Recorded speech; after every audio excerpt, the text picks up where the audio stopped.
Hello, wonderful people. Oh, all right, here we go. Well, hello, wonderful people. It is 5 o'clock, and I'm doing my best to be here right on the dot so we can begin the month of July, which is Talk Time. Talk Time with Dr. Donny. So, why don't we just chill just a little bit? Or let me just say welcome to the wonderful person who's here. Welcome. Let me read the chat message here. Hi there. We'll just be listening today. Wonderful. Wonderful and welcome. Well, maybe I'll just say a little bit about myself before we might have a little pause. Because I want this to be a pretty relaxing space. The whole idea behind Talk Time is really just to provide a comfortable space for people to share whatever's going on in their lives. And for, if there's potentially any words of wisdom, advice, and exercise that may be useful for managing through your difficult thoughts and feelings. It's just to provide space so we can, examine some of that stuff. Or as I believe I said earlier, I can either listen, I can validate, I can understand, all sorts of things. So let me just explain who I am. My name is Dr. Donny, and I am a sociology professor at CSU East Bay in Hayward, California. And my research has led me to focusing on social emotional learning. And through that, I have put together a workbook called The Book of You, a whole workbook for helping people with their thoughts and feelings. And actually, I can just share the workbook right now because, if you're here, you might as well get the workbook. And I host classes called Emotions for Dummies, and they're a month each. There's a regular class, there's a beginner's class, there is a regular class, and an advanced class. They go on consecutively throughout the year. And then I take one month to do just Talk Time, which is more or less just, free drop-in counseling. And, so far as things have been going, I've been doing this for about a year now since the coronavirus started. And, sometimes I get chunks of people who come. Sometimes I get one person. Sometimes I get nobody. And if I work with whoever's here, it's a calling.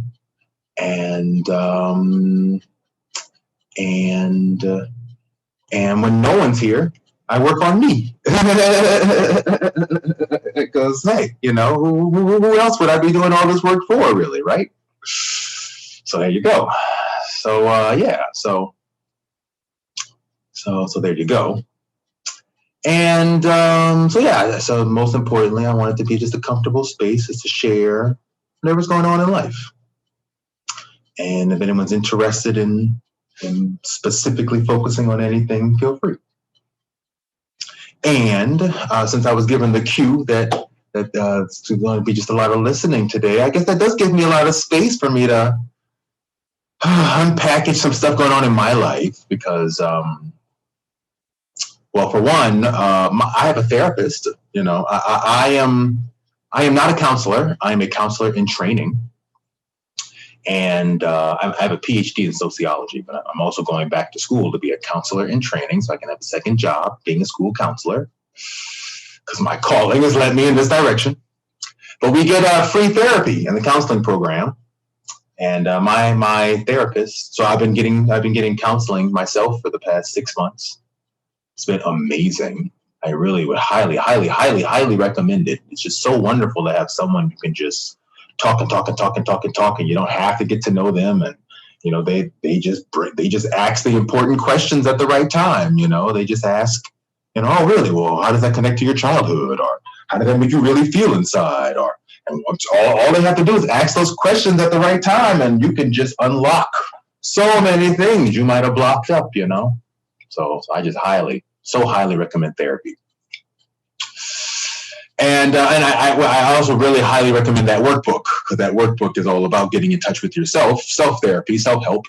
And that way, when you go see a therapist, you'll have a whole bunch of tools you already know how to do to get in touch with yourself, which can only deepen your therapeutic experience.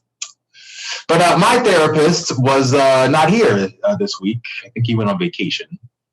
And I got stuff be happening in my life, and stuff's coming up for me. I do the work a lot, so stuff's coming up, and he wasn't around to process this week, so I guess I could use this space to do a little bit of processing. Okay, well,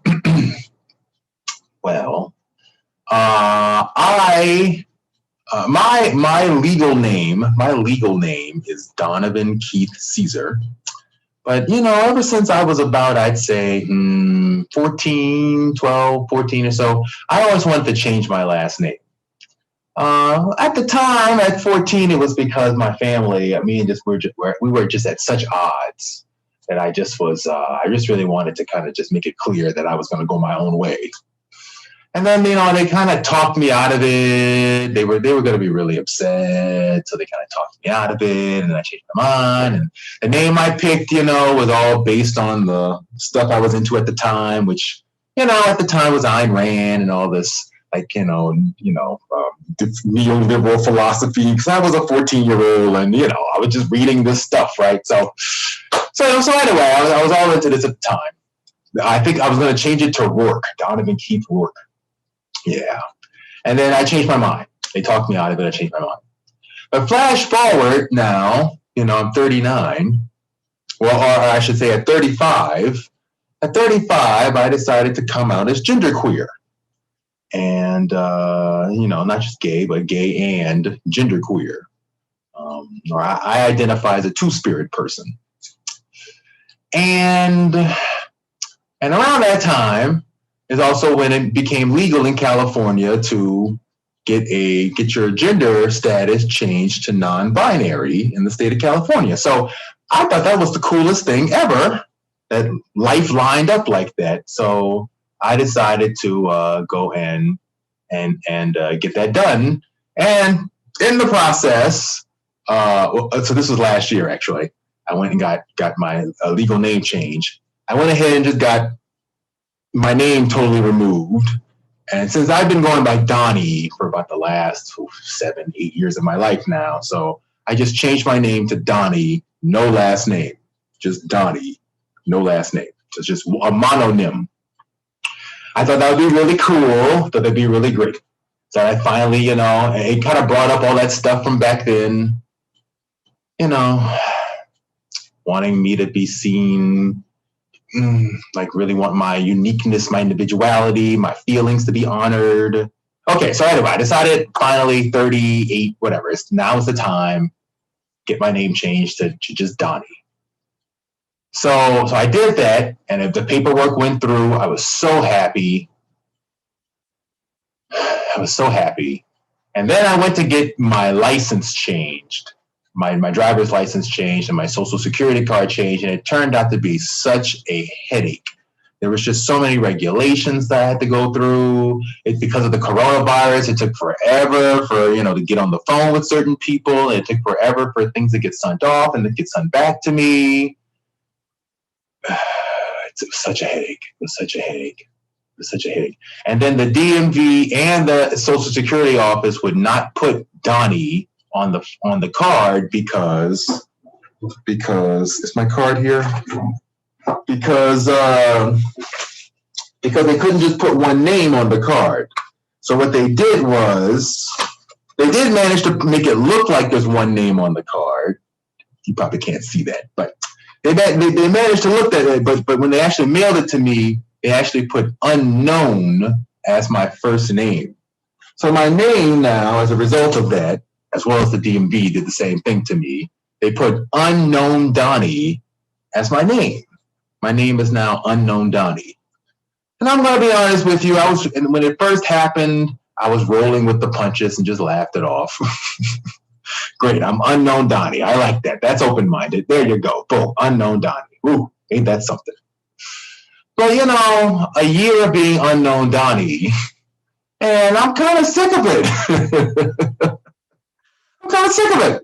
I have so many problems because a lot of places won't let me just put unknown into the blank, and they can't leave it empty. I have to put a blank either into the first or the last name. In most places, you have to put a last name. So they keep putting Donny into the last name blank. And so now everywhere I'm known as, well, some places just put Donny, the more updated systems, okay? And some other places it's unknown Donny or Donny, FNU, first name unknown, or LNU, last name unknown. So I've got all this weird, extra stuff. And, frankly, I didn't ask to be unknown Donny. So I decided I would like to change my name again. And I want to give myself an actual last name, since that would be the way to go and to resolve these problems. And years ago, my friend gave me a girl name, which was Donique. And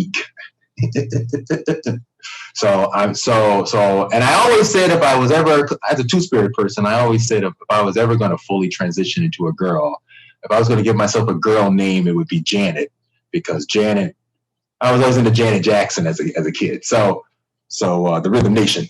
Okay, so I decided that I'm going to change my name to Donny Janet Donique. Donny Janet Donique. Donny Janet Donique. So I raised a GoFundMe account to get the $500 I needed to pay for the legal name change. I'm happy to say that on the 1st, 2 days ago, I had enough money. And yesterday, I went and filled out the paperwork and sent it off. And hopefully in a month or so, I will officially be Donny Janet Donique, or DJD. I think I'm still going to go with Dr. Donny. But my legal name will be Donny Janet Donique. And I cannot begin to say how happy it made me to have a GoFundMe and have people who supported me. It wasn't that much money, $500. If I was, well, I had a little bitterness about it because I felt like if I was a white person, I might have gotten a whole lot more money a whole lot faster. And that's probably true. And I'm so thankful that a whole community of people came together to help me with my vision of wanting my new name. I'm just beyond grateful. I'm just so beyond grateful for that. Just experiencing a whole lot of gratitude.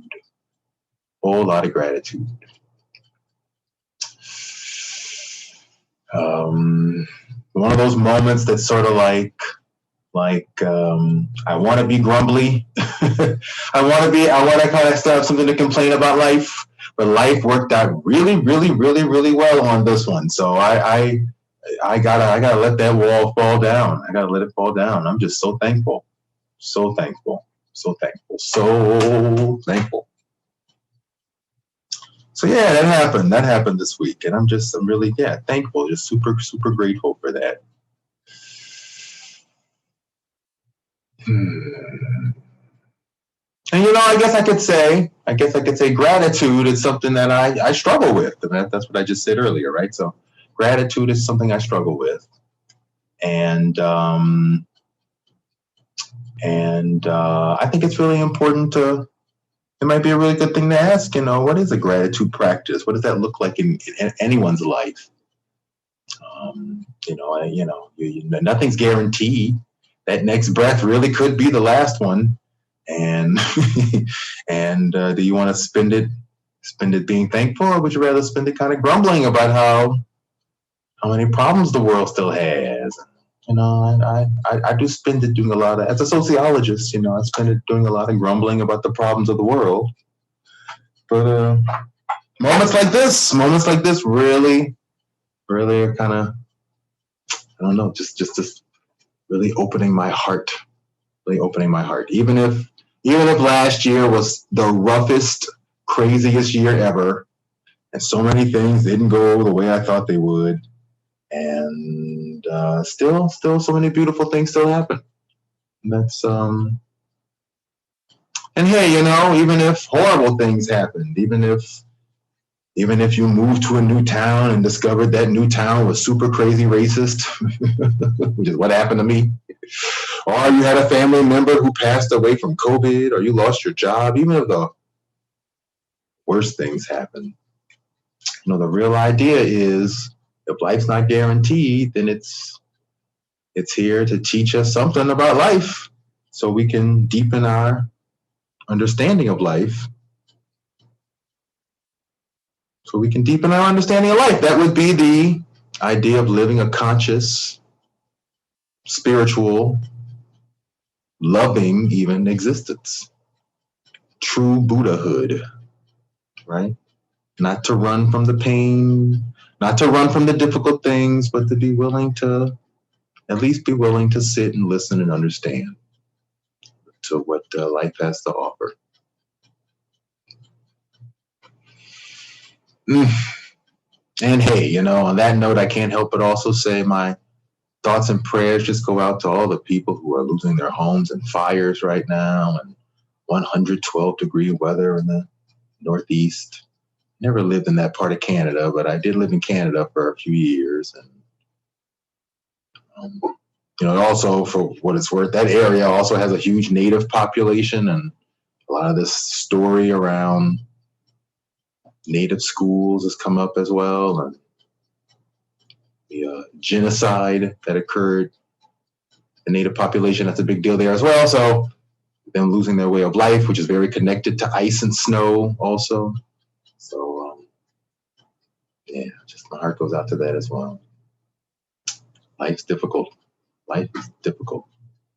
Climate change is difficult. Well, so I'm feeling this gratitude, and I'm giving myself some gifts here, getting these feelings out, which I really appreciate. Actually, I really appreciate getting these feelings out. Why don't we do an exercise? Because this came up for me. And I thought about bullshitting it and not doing this exercise and hoping someone else would show up with their problem so I could avoid my own.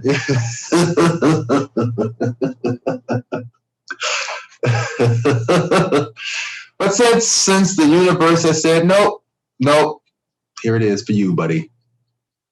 Let's do how to let go. This is going to be my little gift for myself here, how to let go. So since we were doing check-ins, I think the computer is going to zoom in 1 second here. There we go. Since we're doing check-ins, if anyone's listening to me and you would like to just tell me how you're feeling today, by all means, feel free. I think it's very important for us to learn how to put our feelings into words, as often as possible. And this is a space to always talk about your feelings. So inner life, always. So you want someone who will listen, it is me. So, yeah. So, why don't we do that? Why don't we take just 3 minutes, 3 to 5 minutes, and I'll just have a little some silence, especially for all that stuff I said. That's a lot of stuff that went places. So we'll just have a moment of silence, and if anybody wants to tell me about their feelings, I'll read or listen to you. And I'm also going to make some chai tea. The chai tea is what came into my mind first when I was thinking of this. But I'd like to make some chai tea. I got some coconut milk, and it's going to be real tasty. So I like to make some chai tea. So why don't we just take 5 minutes and we'll do that, okay? And you may hear a little ticking sound. I actually have a baked potato here as well. I feel like baked potatoes are like the most grounding, the most groundingest of all the foods. So I eat a lot of baked potatoes just to help keep me grounded, So there you go. Chai tea and a baked potato. That sounds like a fantastic dinner to me. To cultivate my Buddhahood. Oh.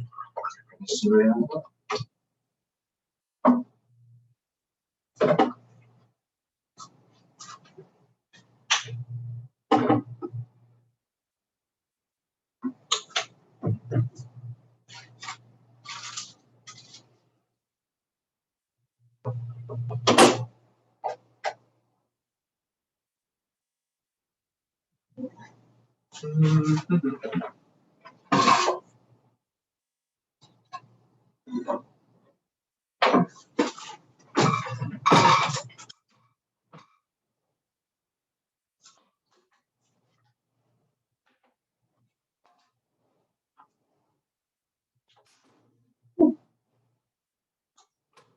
are very hot. Hot, hot, hot. Ooh. I have to say, it's pretty nice having an office with a kitchen. OMG. Sometimes in life you luck out, you know. Having an office with a kitchen. Soon as we get back to the non-COVID times, I absolutely want to have cook some meals for some faculty members, you know, make food for my students. That would be nice.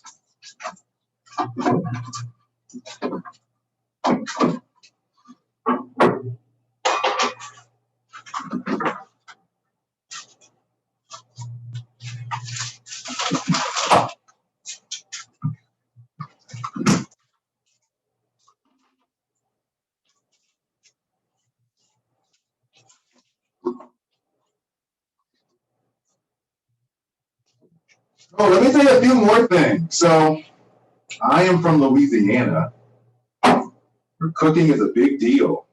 You know what I'm saying? Cooking's a big deal. People say millennials are all about eating takeout.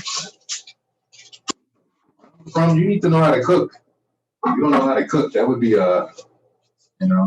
just a sign of just some really crappy upbringing, you know.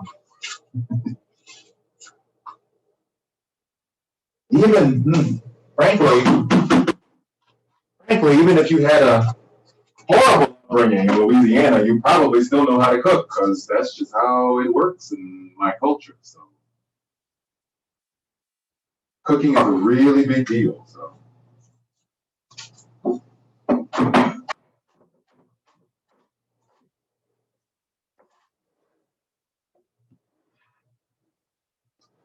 On several occasions, I've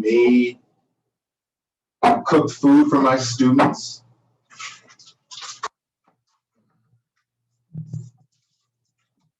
Made chicken soup, gumbo, stuff like that, you know.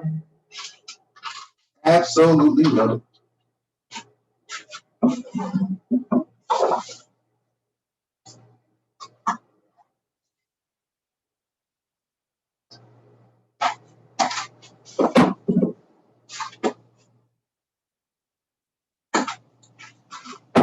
Well, I just dropped a whole bunch of cayenne pepper into this potato. There you go. That is, ooh, that's gonna be something.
Very well. You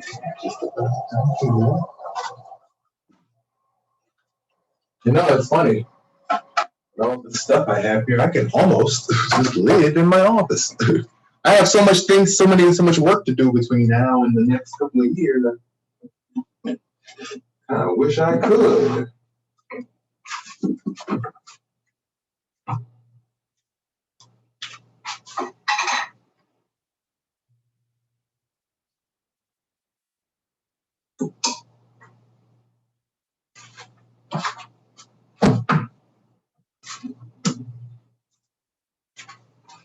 Okay. I tell you, if it wasn't things that worked out differently in life, I might have been a chef. And I told you that whole story about Louisiana, but what I didn't say was I grew up in a household that was very gender normative, and I was raised in a household where I was taught that men don't cook, only women cook. That's women's work. And my mom just refused to let us do kitchen stuff. So I never learned how to cook. Yeah. The one time I attempted to wake up early, sneak in so I could learn how to make an egg. She woke up right before I was done, and she hovered over me and made me really nervous. And I put some cheese in the omelet before it was done, and she said, "Oh no, no, no, no, no, no, no, you messed it up," and then took over for me. I held a lot of resentment. That was the only time I ever tried to cook, because it was just too difficult trying to do it with her. This is good. Her hovering over me like that. Did a lot of that my whole life.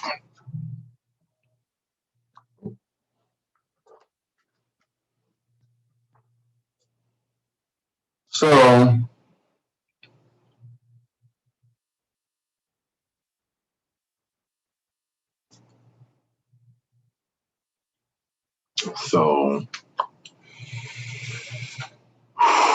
okay. These things are coming up. I don't know exactly what I want to settle on, so I'm gonna just be with myself. Just be with myself. It's been a long journey. Just be with myself. I wrote this and I put it together, and it's a good thing to reconnect to, because it was sort of like, I recall when I wrote it, this worksheet was actually the beginning of this entire healing journey I was on, and the end of it also. So that's why I wrote it. It started off with me doing meditation worksheets, and my students kept asking me, "But how do you let go?" And I was like, "Well, love." I kept saying, "Love is letting go." And they say, "Yeah, but how do you actually do that? How do you let go?" And so I looked it up. I looked up how to do that. And that's how I got this. One universal principle of life is that things change. Therefore, no one can truly control anything. Despite this, how do I let go is one of the most frequently asked questions in dealing with emotions and healing. This is because people often decide to finally deal with their emotions only when a great loss or frustration has occurred, forcing them to accept change. In life, we are taught to have things and get what we want. So consequently, we are not taught how to deal with loss, be okay with not getting what we want, and letting go. While holding on can clearly create a great deal of hurt and pain, letting go can cut to the core of who we think we are. When our ego is built on needing to be right or having it our way, holding grudges, refusing to accept change, or strong fears and prejudices, then letting go can feel like a threat to our sense of identity, so we choose to hold on. Ooh, feeling that.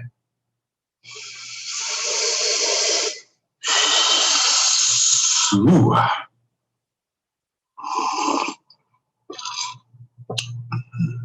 Hold on to this tea. In order to let go, we have to examine what it is we are thinking, believing about the person or situation, feel it through, and make space for new thoughts that can accept things for what they are and look for ways to grow from it.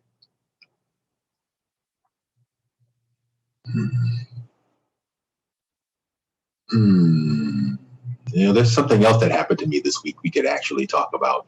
Maybe I'll bring it up when the worksheet's over. Let me read through this worksheet. Oh, actually, yeah, there is something else we could talk about. Maybe I should bring it up just now. I'll bring it up later. The ego is really a way of speaking of our childhood consciousness. As babies, children, we do not have the abilities to be a surviving, independent self. So we are hardwired by nature to get our needs met by making external situations about our identity. For example, if I wanted my mom's attention but she wasn't there, I may make it mean that I'm not worth being around, get sad, cry, and then mom will pay attention to me. If someone hits me and no one helps, I may make it mean it's my job to stand up for others as a way to get the justice I initially wanted. While our ego has both conscious and unconscious methods, generally we consciously hold on to ideas of ourselves as good, right, or winning. So our ego goes unconscious to avoid being bad, wrong, or losing. Consciously seeing ourselves as a bad boy or a loser is still an oppositional way of feeling right. Trauma ruptures our childhood ego, leading to developmental arrest. Our unconscious parts may stay stuck in childhood dysfunction, while conscious parts may mature and succeed. Our ego may be so caught up in holding on, being right, or avoiding pain that it will blame others, rationalize, deliberately lie, or choose denial instead of change in order to maintain its own sense of what's familiar. In childhood, these coping mechanisms help us to survive. But in adulthood, still having a child's ego can really get in the way of understanding others and moving with life. A healthy adult's ego is one that is willing to look beyond the limited view of our wants, needs, desires, to see the larger picture and accept the limitations of the present moment. Or one that lives in reality. Since the human mind only deals with thoughts, not reality, our ego can only hold our thoughts, not the actual thing. Ego arguing with reality turns the expectations, assumptions, and the other 5 frustrations of life into stress.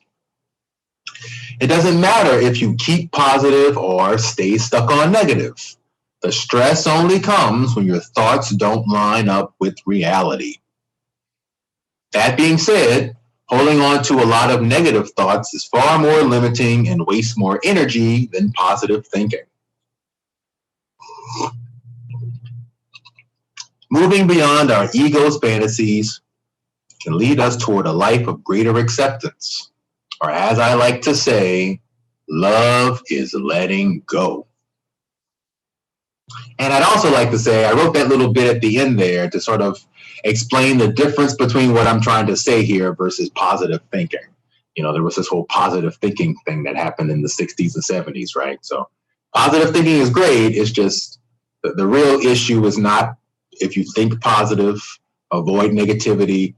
It doesn't remove stress out of your life. What removes stress out of your life is thinking thoughts that line up with reality.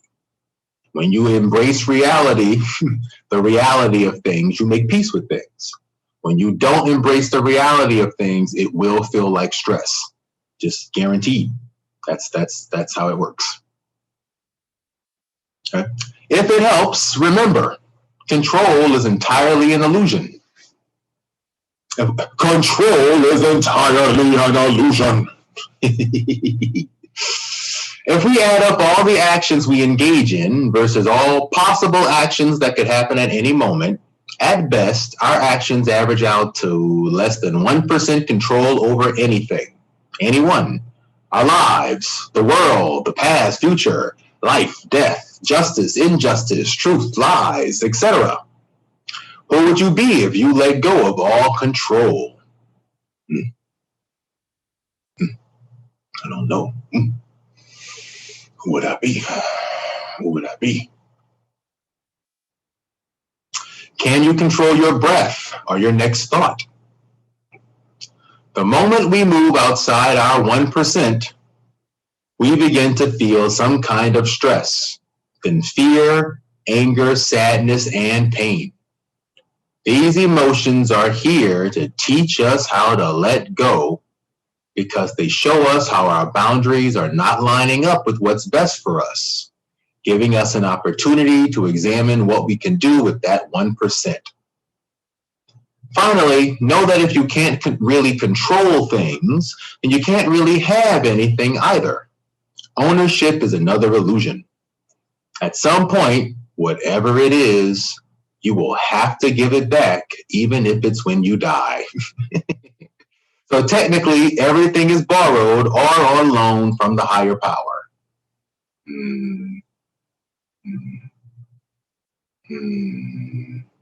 Whatever it is, you will have to give it back, even if it's when you die.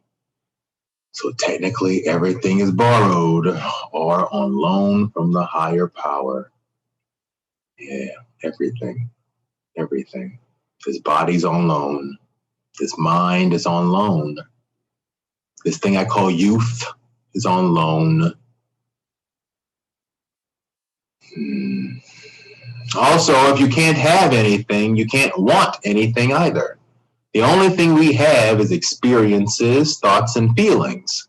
And since thought isn't real, we use wanting as a coping mechanism for our feelings.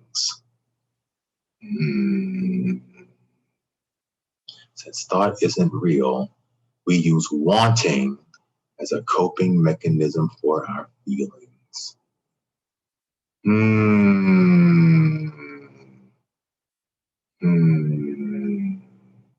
You know, that's so true.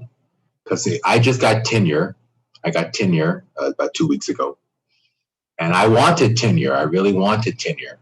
But now when I finally got it, what I realized that, the tenure is not really what I wanted.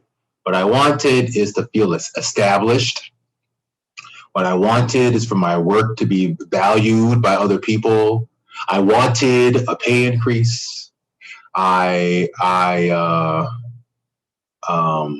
actually, I didn't even want a pay increase. I wanted to feel valued. I wanted to feel an adequate compensation, fairness. I wanted to feel like things are fair. Interesting. Are you wanting as a coping mechanism for our feelings? Can't have anything. You can't want anything. That's deep. This guarantees our thoughts, ego, will stay stuck on what we lack and will make us feel worse. In contrast to this, research has shown that the best way to retrain our ego to let go is to engage in sharing and giving to others. Giving to others what we wanted to feel not only increases our own happiness, it also increases the odds that the universe will hear us.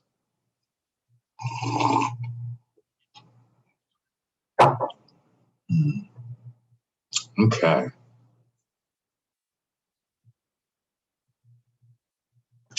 Okay, so the thing that I said earlier that I wanted to mention. Now I know I said all that wonderful stuff about my name, but there's nothing about that I really got to let go of. So I'm thinking about what's going on in my life that I do need to work on about that. And there's two things. Okay, so one is my roommate. I moved into a place. I'm living with roommates again. I was living alone for a very long time, but I'm living with roommates because it's just way cheaper. And I'm starting a plan for paying down debts I owe. Okay, so I'm doing that. And I have two roommates, one of whom is one of the most passive aggressive people ever, and just stays in his room and watches sports and doesn't clean anything. And the other one is a bully. The other one is a very aggressive bully. She's a bully. She cleans constantly. She's constantly complaining and angry, very angry all the time. Aggressive bully kind of person, bullying people around, cleaning all the time. So I've kind of had it with this bully person. I spent about 3 weeks trying to help this person process their feelings. Got them to cry on several occasions, got them to realize they weren't really upset about the cleaning. They were really upset about childhood stuff that happened to them, all this sort of thing, okay? But I have to tell you, at this point, I've about had it with constantly coming home to somebody who was just grumbling, angry, bitter, angry all the time. So I'm having a hard time with that, okay? So I could work on her, or my feelings about that situation. Okay, that's one. And then the other thing, I was going to mention it earlier, is I haven't had sex in 2 years. 2 years. I haven't had sex in 2 years.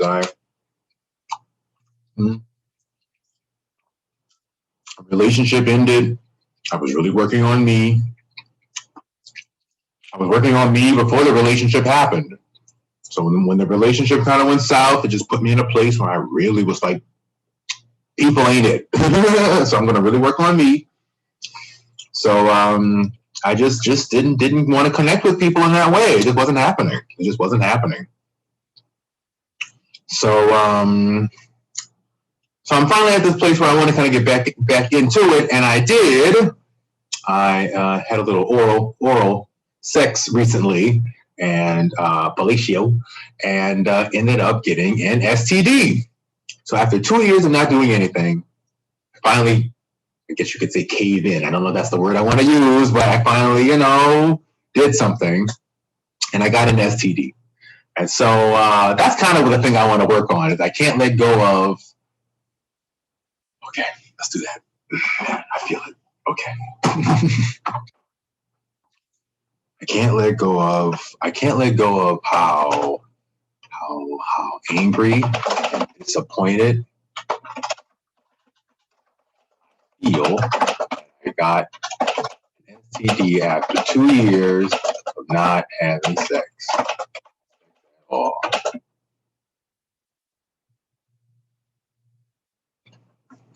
Okay, It's bugging me. Anything else? Let's see, anything else?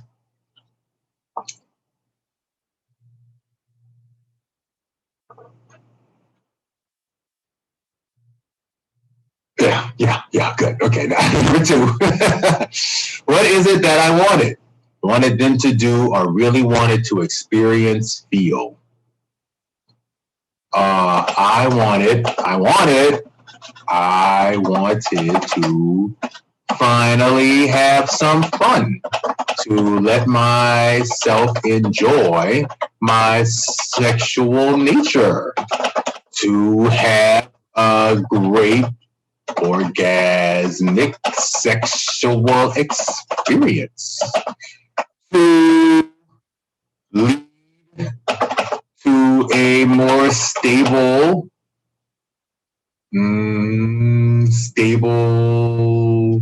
relationship, like dates, or at least a steady fuck buddy.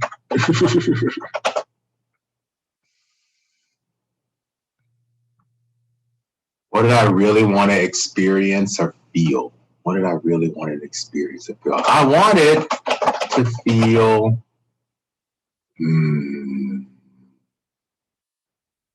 what do I want to say? What do I want to say? I wanted to feel that rush of excitement and connectedness that you get when you have sex, when you connect with someone sexually. That's good. That's good. Oh, that's really good. It's getting it out. Oh, I said that out loud, that I wanted that. Okay. Why do you think you can't let go? What assumptions, expectations are you making about the person's situation? Think of anything. Feel it in your body where you have held each of these assumptions. Ask yourself how these assumptions are really about you. Can you admit to anything you may have wrong about this person's situation? Okay, so let's see. Why do you think you can't let go? I think I can't go because I held on to not having sex for so long. Not really because I wanted to, just because I had so much emotional stuff I was processing through. And it was easier to just disconnect. After the last relationship didn't work out anyway. Which I just have to say is the funniest thing ever, but he still calls me and is still interested in me, even though in one breath he'll say he's interested, and in the next breath he'll say, well, we broke up because he kept saying my femininity made him nervous. He was very insecure. He was very insecure about being seen as gay in public. He was very insecure about expressing femininity as a man. He was just very insecure about a lot of those things. And so he said that to me one too many times. You make me nervous. Your femininity, you make me nervous. And I was like, why am I with the guy who would say that to me? That's messed up. Like, I'm learning how to embrace myself on all these levels, and I identify the two-spirit person. So, like, the fact that this guy is having this kind of problem with me is a reason why I think we should not be dating. So it's really messing with me too that he still calls me to tell me he still misses me and everything, and yet, as of yet, still acts like he's super uncomfortable about all these things. So, he's made progress, but very slow progress. Not fast enough for me anyway, but anyway, anywho. I think I can't let go because I held on to that sex so long. Not really because I wanted to, just because I had so much emotional stuff I was processing through, and it was easier to just disconnect after the last relationship didn't work out anyway. Also, because last relationship really messed with me when I got told your femininity makes me nervous.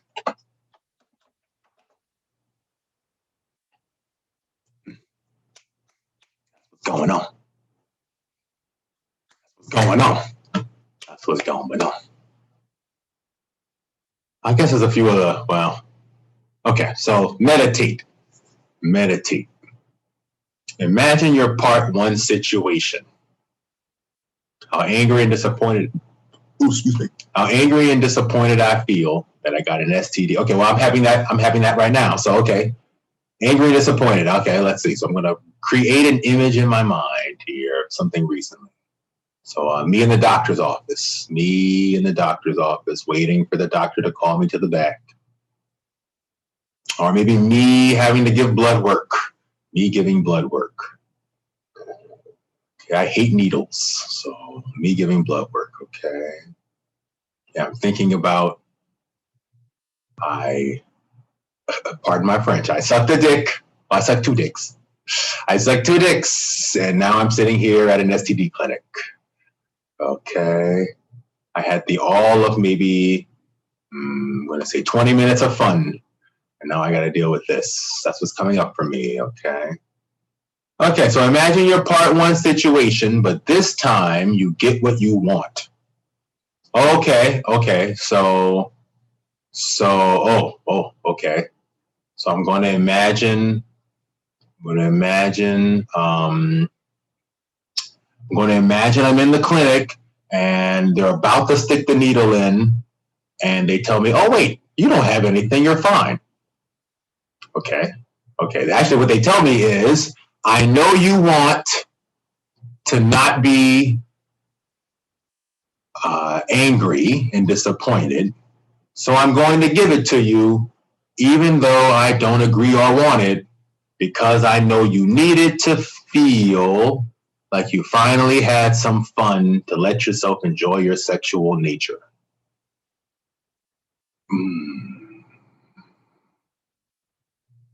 So you can have so you can have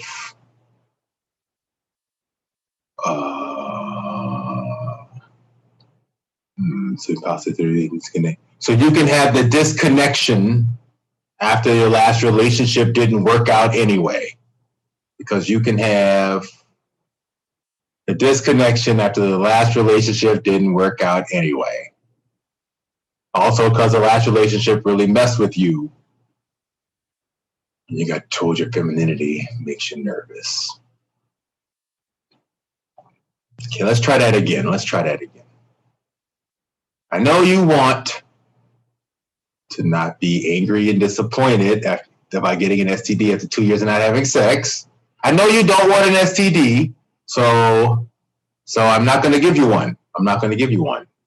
Even though you should have one, I'm not going to give you one because I know you need to feel a great orgasmic sexual experience that leads to a more stable relationship, that rush, that excitement and connectedness you get. I know you need to feel that rush, that excitement, so you can have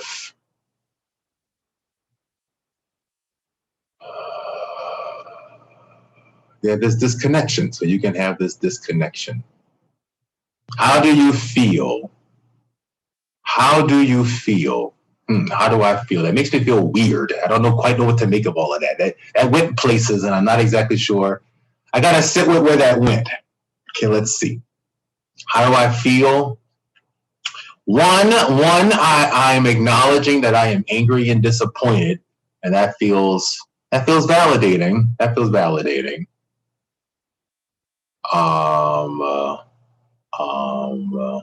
I also am feeling vulnerable at the fact that what I really want is the rush and the excitement and the connectedness.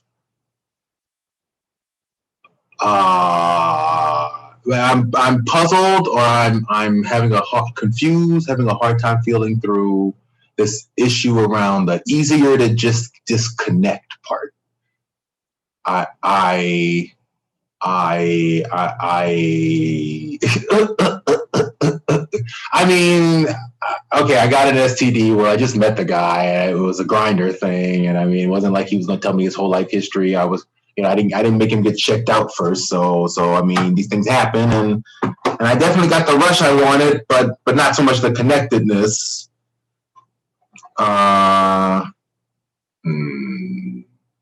Actually, that is kind of how I stay disconnected.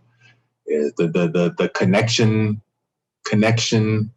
dating again, and opening up to somebody who might throw me that kind of judgment, like the last guy did. That kind of, I don't really want to. I got issues with that.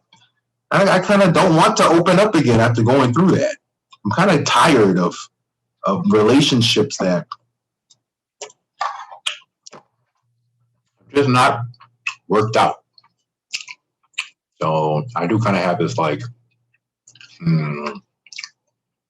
fatigue, tiredness syndrome where I'm just exhausted of constantly trying. I do kind of have that going on for sure. 100% yes, for sure. I can see how that led me to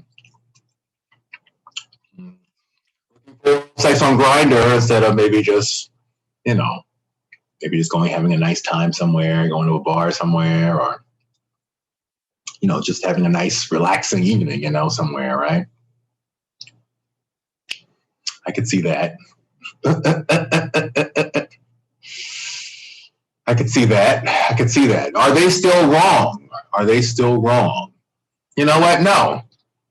No, this guy was just having a nice time.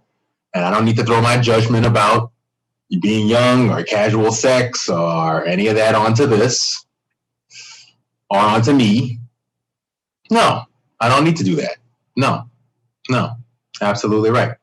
Absolutely right. Do you still want it? You know, the realities of being a sexually active person. I recognize that my partner here just disappeared. I hope my sexual explicitness didn't scare off my partner. But if it did, such is the way of it. I acknowledge that a person who is sexually active is going to run into these sorts of things, and that my decision to be sort of like, no, I'm just not going to have sex again. Boom.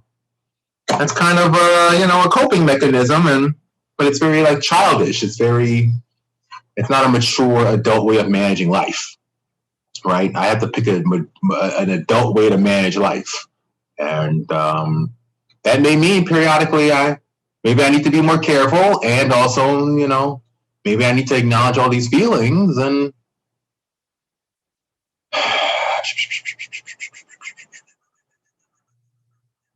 I feel like I'm growing up, but part of me wants to go, no, I'm still angry. So,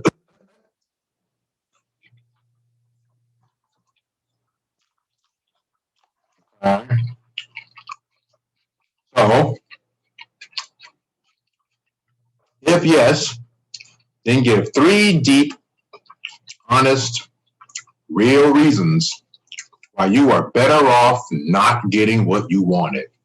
Sit with it. Okay. So in this case, that would mean 3 reasons why I'm better off getting the STD. Oh, man.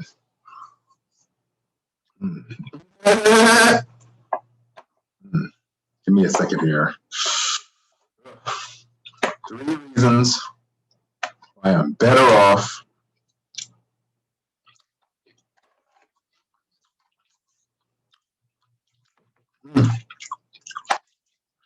stress eating. 3 reasons.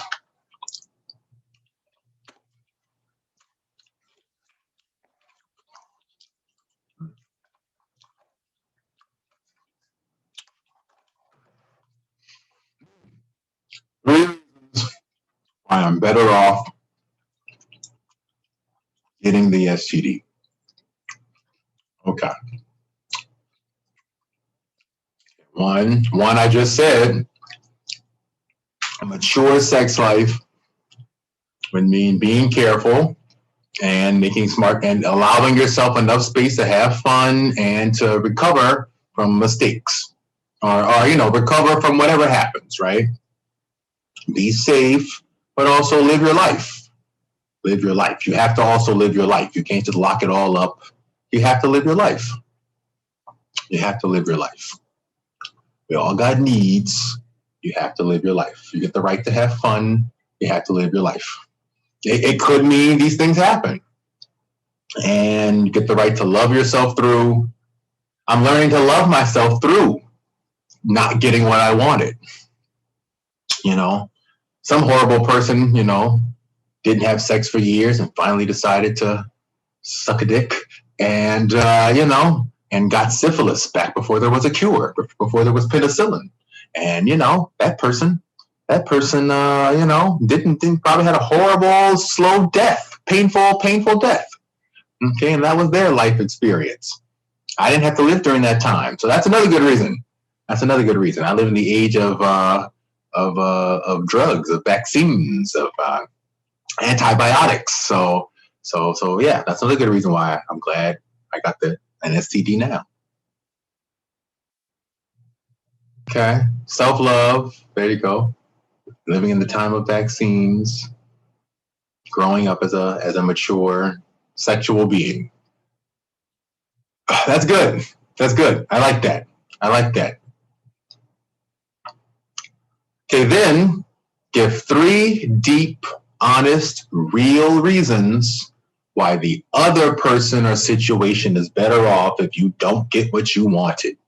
Blow your ego up, sit with that, see how you feel, give yourself some validation.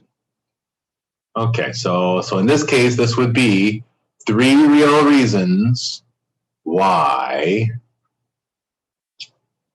let's see, 3 real reasons why the other person should have given me is better off giving me the STD. 3 reasons why the other person, oh man, that's hard. Mm.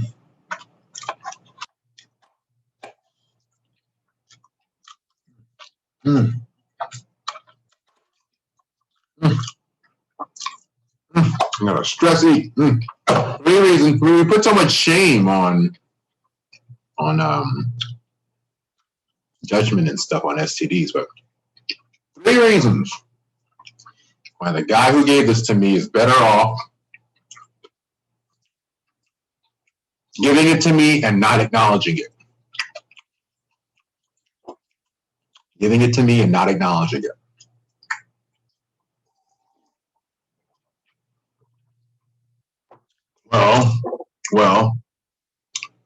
Well, he gets to probably think he doesn't have anything.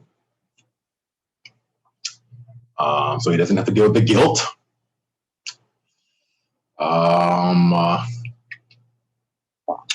He can convince himself he's probably fine, so he doesn't have to go get tested and still have fun. He can still play around with other guys.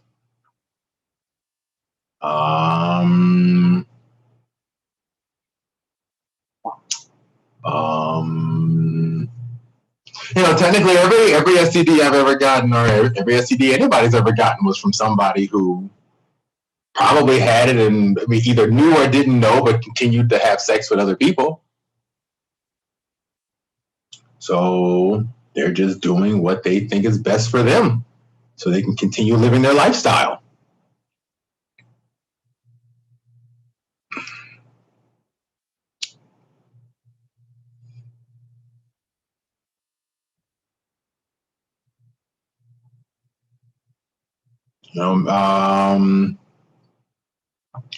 Yeah, maybe if he knew, he would be full of shame or guilt or hurt. So to deal with it, he just doesn't bother checking or getting looked at, or doesn't bother digging too deep into it. So to avoid the shame and the guilt. I mean, I get that. I get avoiding shame and guilt. We all get avoiding shame and guilt.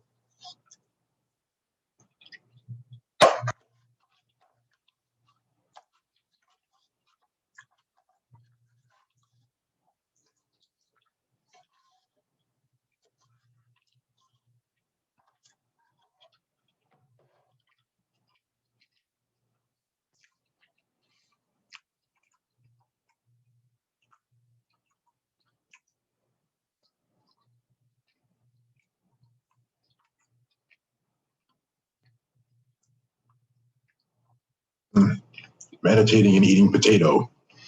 That helps a lot. Meditating and eating French fries. I used to do that a lot back in the day. It really helps for your feelings. I guess you call it junk food, but potatoes, man, I'm telling you, potatoes are for the soul. Oh, I'm really feeling like, yeah, I can feel the judgment I wanted to levy against myself.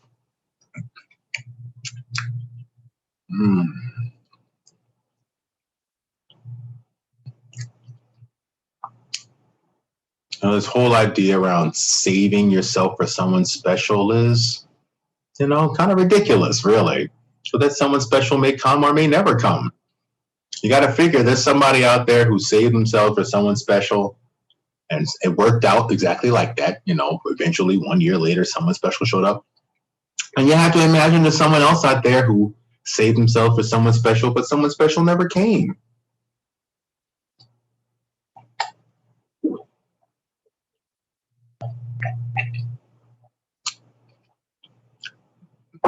Or, there's someone else who saved themselves with someone special, and someone special showed up quickly and then didn't work out. Didn't work out. So I don't know. I don't know. I mean, the other thing I think about also is all the people who, died of AIDS back in the AIDS crisis and things like that, and all the virus stuff we're dealing with right now with the COVID. And I mean, you can be careful and safe and play it safe and play it safe and play it safe. And I mean, I don't know. You can play it safe and play it safe, and then, just not live. You can just not live. So I don't know. I think living's important. Hey, that's another good reason why this happened to me. It's a sign that I was living, trying to live, learning how to live. That's a good thing. Yeah, learning how to live. Learning how to live. And why don't we just give some validation? Give me some validation here. I have every right to feel the way I'm feeling. These feelings feel complex, and I have every right to feel complex about these feelings. Anyone who went through what I went through would feel that way. I'm learning how to love myself through the difficult feelings of my life, the difficult feelings around my sex life. I'm learning to love myself through decisions I made that I later came to say are not best for me. I'm learning to love myself through things I might label a regret. Learning to love myself through anything I would label as a regret. I don't totally understand how I feel about this issue, and I don't need to right now. I can give it time and space and rest. These feelings about STDs, my sex life, these feelings matter because my feelings matter to me. They matter to me. I don't need anyone's approval to take the time to make sense of how I feel about these issues around my sex life as I get older.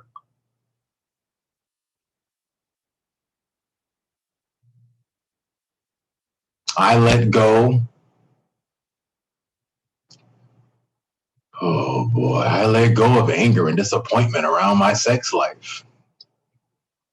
I let go of happiness and fulfillment around my sex life. I let go of everything because love is letting go.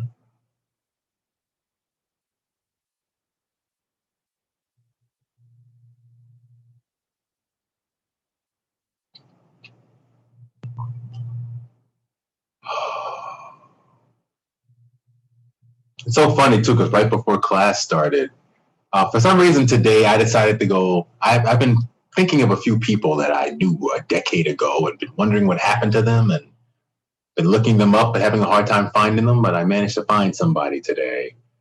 I said hi to him right before class started. It was a guy he used to date. So anyway, funny, just funny.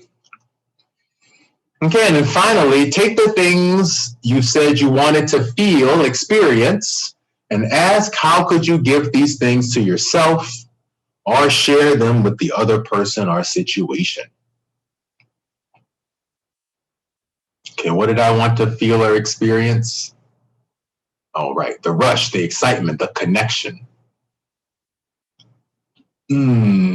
How could I give those things to myself? The rush, the excitement, the connection. Oh, wait, what did I?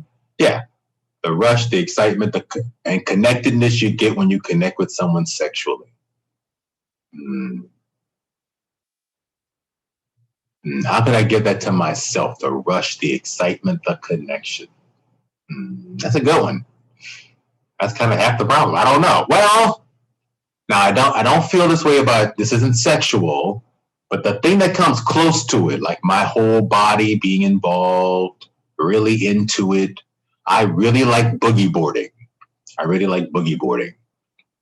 I mean, working out is so-so, but I really like boogie boarding. I really like surfing, but surfing in the Bay Area is difficult. So boogie boarding is a lot of fun. So okay, one thing I could do is make it a conscious effort to go boogie boarding, not just because it's some fun thing to do, but because it's a great way to release like sexual energy, that wave energy, the tidal back and forth.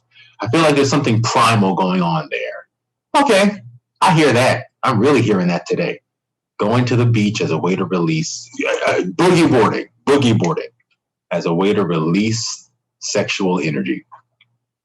Okay, you know what? Let's just swell info, Ocean Beach. Let's just put that up here so that way I can see if one day I can get out there. It's all flat, unfortunately. It's not good tides lately. Still waiting for a good day, but put that up there. That's good to know. That's good to know that that's important to me. Okay. Okay, how else can I get myself that connectedness? Well, I've been calling up several friends and being like, "Hey, I miss you. Let's hang out." So that's been going well. That's been going very well. I'm very fortunate that I'm very huggy, touchy guy. So all my friends are people I can hug and tell them they're special, and we can share emotional intimacy. So that's been great.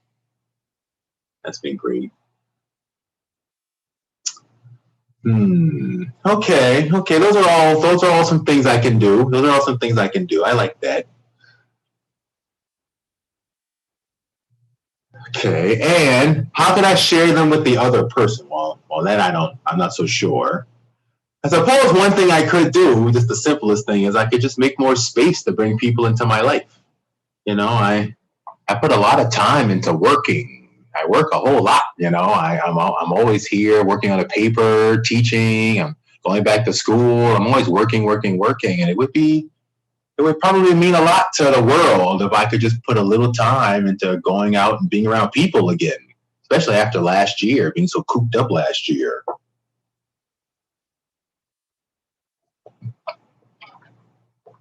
I mean, I can always come up with people these days. Oof, I don't know, but I will agree though that it would be nice just to kind of put yourself out there. No expectations, just to go around the places and just check things out. Like when I first moved here, I kind of stopped doing that. I got so bogged down with work. It's kind of a lot to me when you're bogged down with work to kind of be like, okay, now I'm going to go out too. It's exhausting. It's exhausting, but it's also a full life. So that's something to think about, right? How to build toward a full life is you need to make time for people. That's going to matter. And that always matters, It matters. It matters. So, okay, so I'm on that. Just finding a few things to drive into Oakland, drive to San Francisco and do would be worth it. Okay. Giving myself a lot of forgiveness. I mean, I want a partner who's going to be kind and loving and understanding. So this is an opportunity for me to be kind and loving and understanding. And to myself.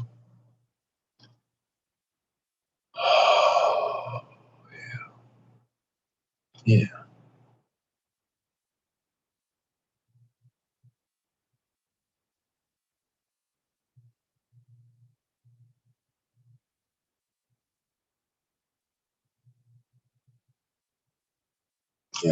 It could happen one day. You are in a relationship and you end up getting an STD. That happens. Either your relationship's open or your partner's not telling you the full deal, or these things do happen. I've met plenty of people in my lifetime at this point who have stories like this.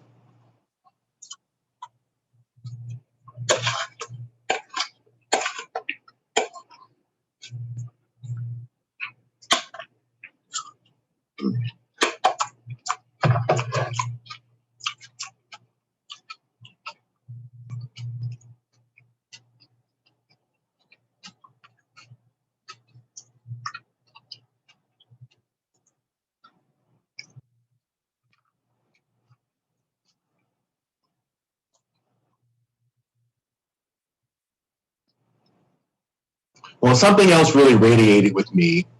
Radiated was actually, before I go on, I'm noticing I put a whole lot of cayenne pepper into these potatoes. But I'm noticing I put enough sour cream that it's counteracting the cayenne pepper. So I definitely feel this intense burn, but yet somehow it's all calmed over. So I'm just getting kind of like the smokiness of the cayenne pepper, not so much the burn, but I can feel it in the back of my throat. I just wanted to point that out. That's what I meant by radiate. One thing that really radiated for me just now, one thing I really heard earlier was how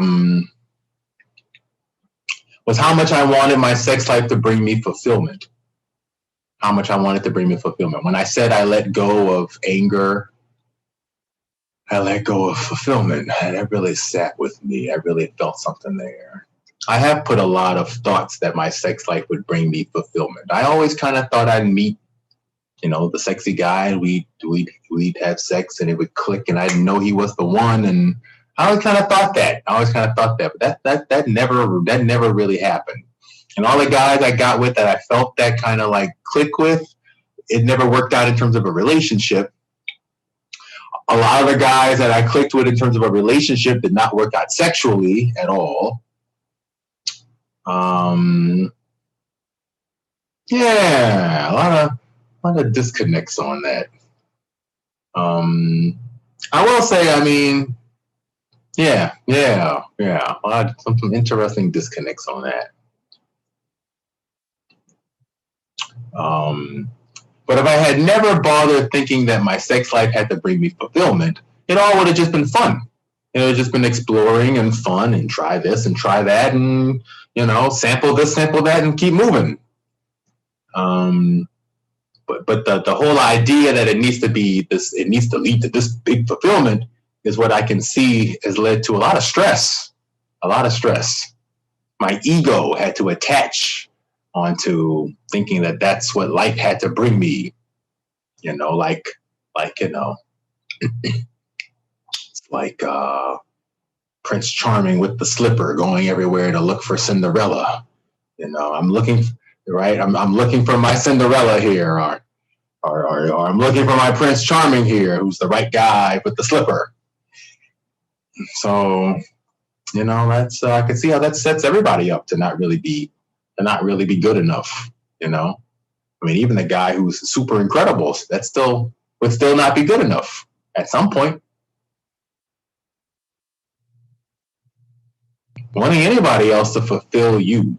I mean, isn't that the whole, that's the definition of codependency? No one else can fulfill you. It's your job. It's your job. Yeah.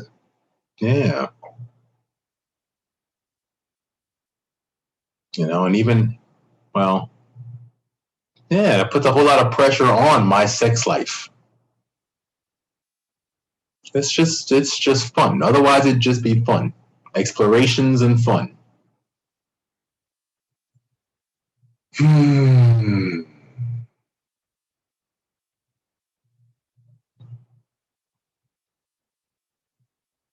Okay. I hear it.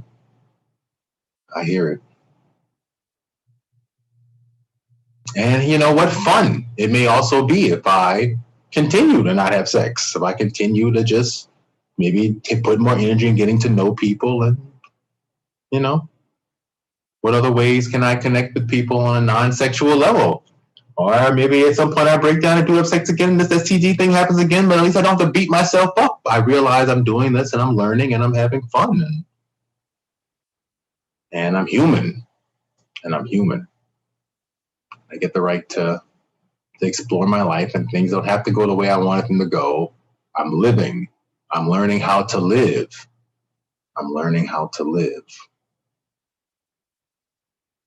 Oh, that's so hard. That feels so hard.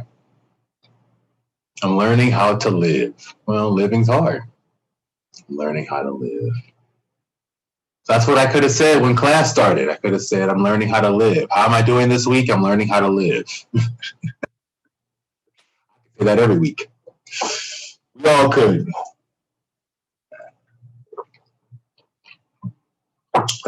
Learning how to live. Oh, okay. Well, I have to tell you, I did not think I was going to go into that example. And wow. So, yeah, wow.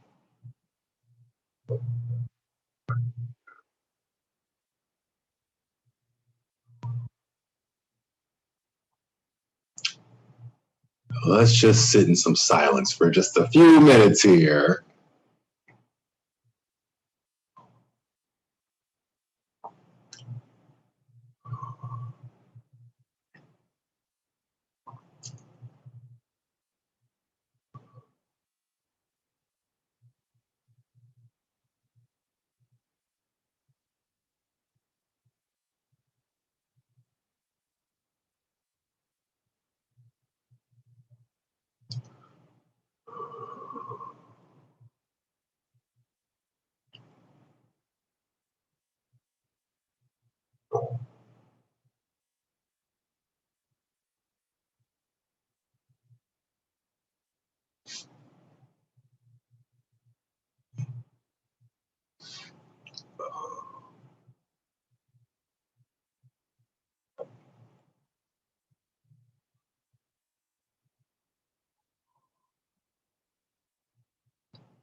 Wow, man, what a powerful exercise.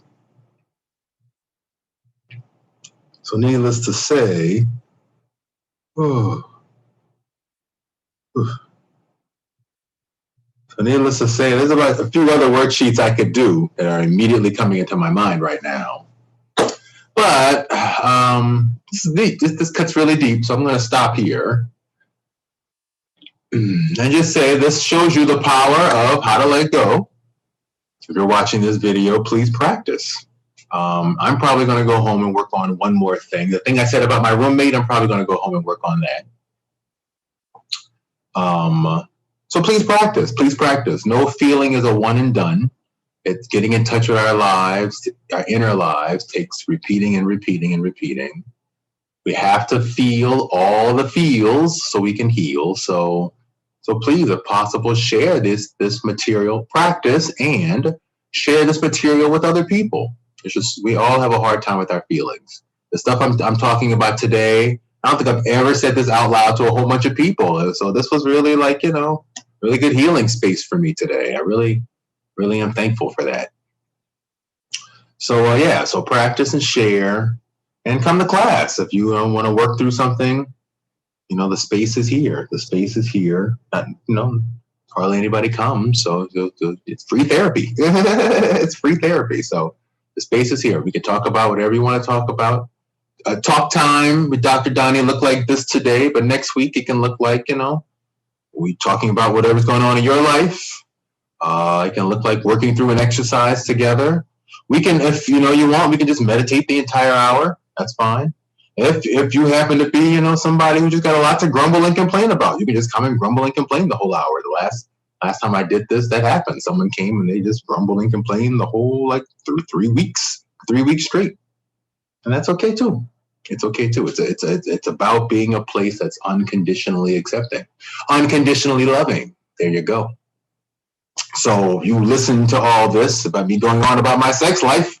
That shows a lot about how unconditionally loving maybe you even are. So anyway, Anyway, from my love to yours, have a nice week. Have a nice weekend. And please practice this exercise. And if you'd like to come, please come next week. Otherwise, enjoy the videos. And I'll let you all know about when my new name shows up. And I'll see you all next week. And I'm going to go finish my baked potato, which is a perfect thing to calm me after this exercise. My baked potato and chai. Okay. Bye, everyone.